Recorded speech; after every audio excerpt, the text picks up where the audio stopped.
call on our guest of honour, Brian Ray, G8RSN, RS2B Council member, ex-Cray Valley member, and in particular a member for training to talk to now.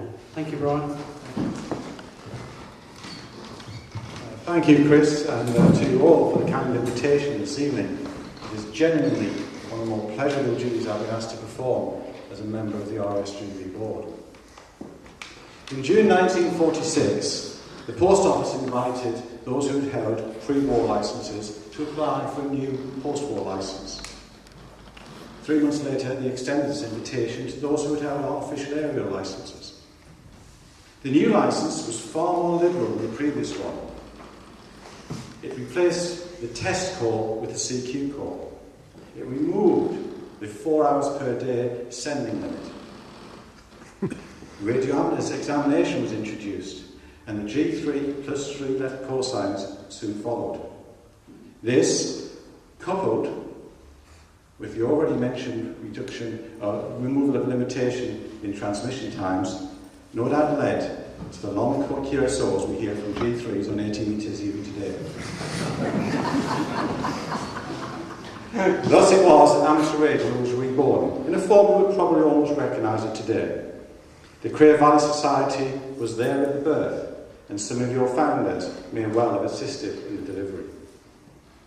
Many changes have happened in our hobby since 1946. The first major change in licensing occurred in 1964 with the introduction of the B licence. The 1970s saw definite moves from the use of service equipment to more modern and dedicated imported commercial equipment. The early 70s also saw the introduction of repeaters, and the late 70s the change in the REE from the written to the multiple choice examination. The new REE and the sudden influx of people who had discovered radio following the introduction of CB in 1981 led to a huge increase in our numbers in the 80s. The next major change happened in 1991 with further changes to the licensing with the introduction of the novice scheme. In 1999 there was the M5 series introduction, which for the first time started to impact the most requirement for access to HF.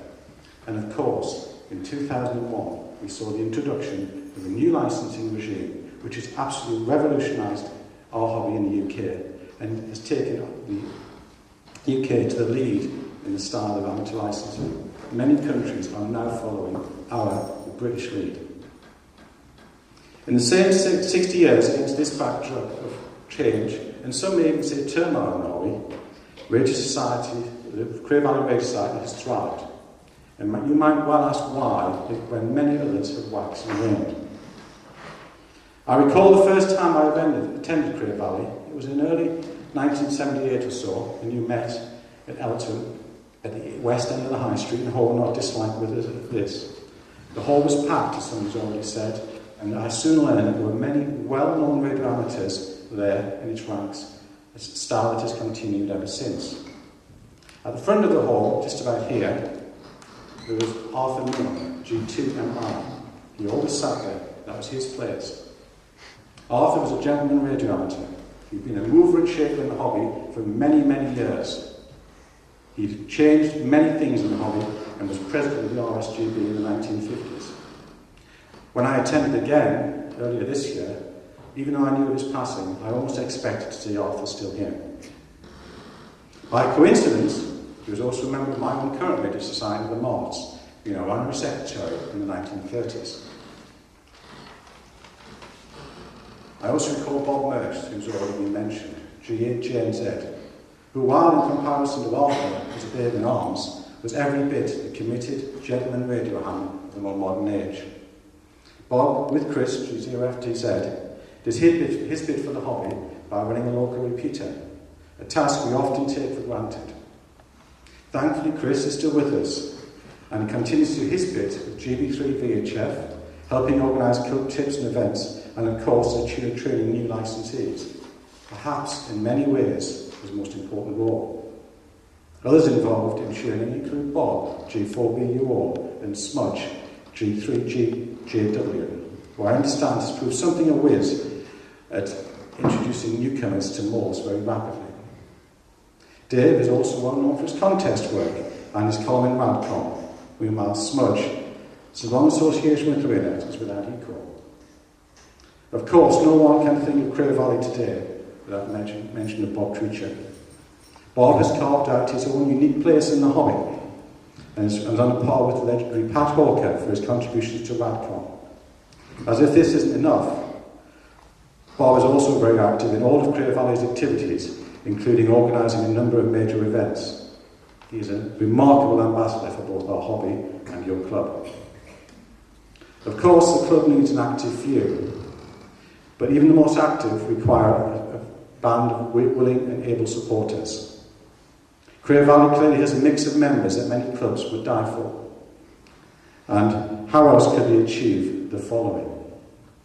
Project Echo, which in 2 months of activity netted over 47,000 QSOs in 202 DXCC entities, probably the most worked special event station ever.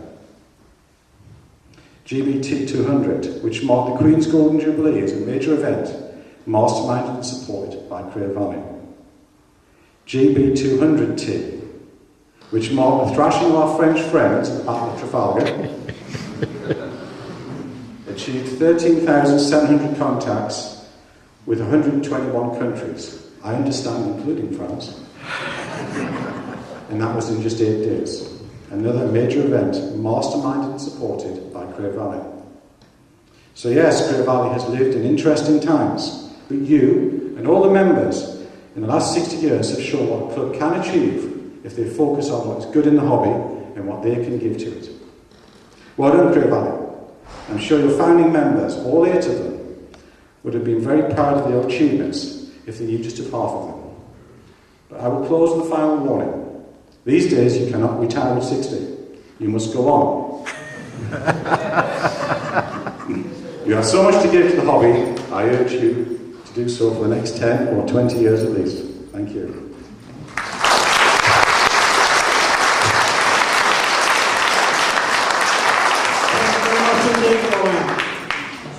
Thank you very much indeed.